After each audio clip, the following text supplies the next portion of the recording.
रब्बे कायनात खालिक़े ज़ुल जलाल आगे फरमाता है, फला व रब्बिका ला युमिनूना हत्ता युहक्किमुका फीमा शजरा बैनहुम, कि मेरे महबूब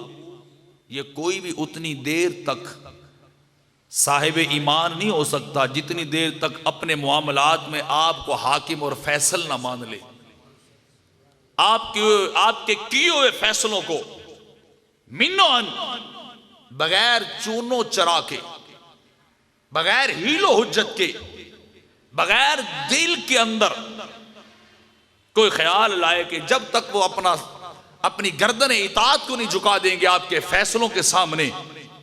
आपकी जात के सामने, उतनी देर तक कोई भी ईमान वाला नहीं हो सकता है। रब्बे कायनात किन से ईमान को सलब कर रहा है कि वो ईमान वाले नहीं जो नबी के फैसले के खिलाफ दिल के अंदर भी रंज को लेके आए, गलत ख्यालात को लेके आए। रब्बे कायनात खालिक़े ज़ुल जलाल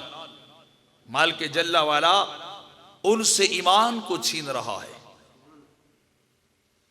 उनसे ईमान की नफी कर रहा है कि ये साहिबान ईमान नहीं है।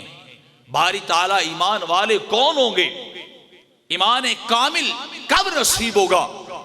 और पूरा ईमान कब मिलेगा? फरमाया जब मोहम्मद के दरबार पे गर्दन को झुका दिया जाएगा, अपने दिल की बातों को भी निकाल के उनकी बातों को तस्लीम किया जाए, अपनी राय और अपनी मंशा को खत्म कर दिया जाए, तो तब जाके बंदा ईमान वाला होता।